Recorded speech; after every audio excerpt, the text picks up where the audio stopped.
Hello everyone, and welcome back to our channel, where we unpack the most pressing political developments shaking South Africa today.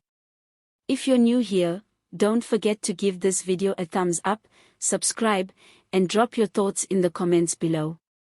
Today's story hits close to home. We are talking about fresh and unsettling allegations of corruption involving Andile Ramaphosa, son of President Cyril Ramaphosa. These claims total over 9 million, and they strike at the heart of governance, transparency, and political privilege in our country. Let's dive in. Andile Ramaphosa runs a consulting firm called Blue Crane Capital. In 2018, he publicly acknowledged receiving retainer payments from Bosesa, which later became African Global Operations, a company at the center of the notorious Zondo Commission corruption expose.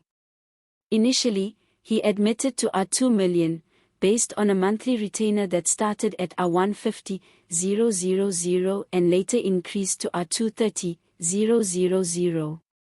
But now, investigative reports suggest he actually pocketed around 3.385 million, nearly 1.4 million more than he claimed. Even more troubling, these funds were allegedly routed through intermediaries and subcontractors, raising serious doubts over the consultancy's legitimacy. But that's not all. During the height of the COVID-19 pandemic, Andile became linked to a 6 million project called SDI Force, designed to install ventilation systems and shields in Gauteng taxis to curb virus spread. On paper, it sounded like a public health win, but the execution sparked controversy. The contract was awarded directly, without any open tender process, prompting accusations of blatant nepotism and favoritism, with no transparency over how the funds were used or what exactly was delivered. Add the 3.385 million from the Bosesa Link deal to the 6 million from the taxi project, and Andile is now at the center of allegations totaling a staggering 9.385 million. And as if that wasn't enough, Gauteng World Media News reports that, as of July 2025, he's still receiving public funds. The nature and legitimacy of this ongoing funding remain unclear, fueling growing calls for a formal independent audit. Opposition parties and civil society organizations are up in arms. They're demanding full transparency, calling for investigations into these deals, both public and private. One MP put it bluntly, "It's not just about the president's son, it's about whether public money is being misused and whether certain families are unfairly benefiting while ordinary South Africans struggle." That's the crux of it.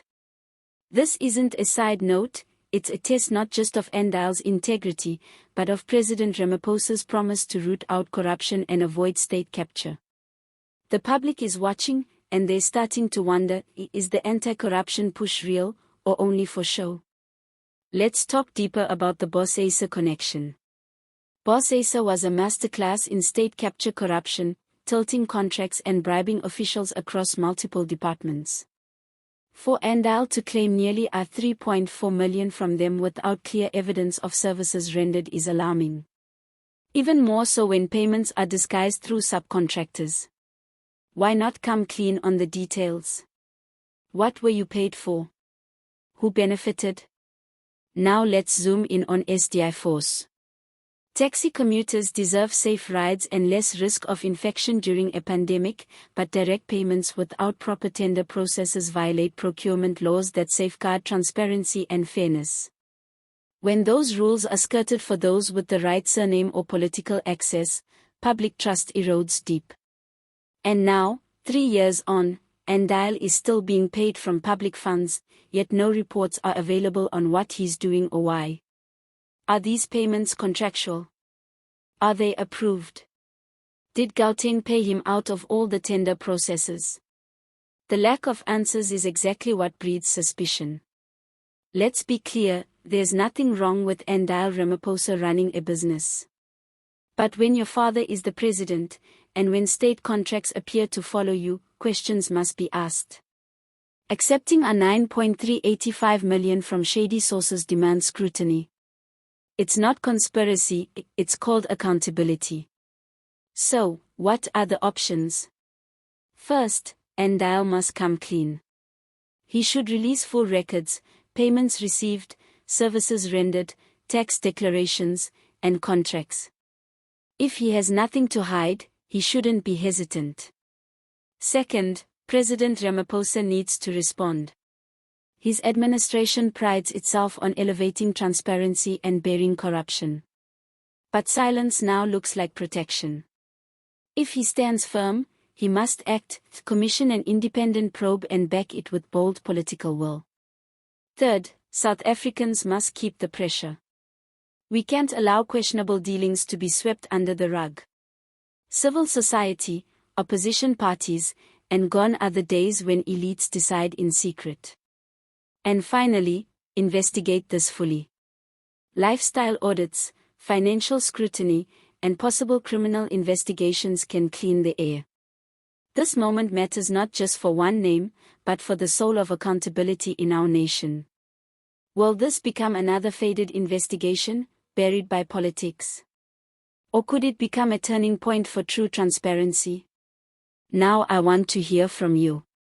Do you believe Andile Ramaphosa's explanation?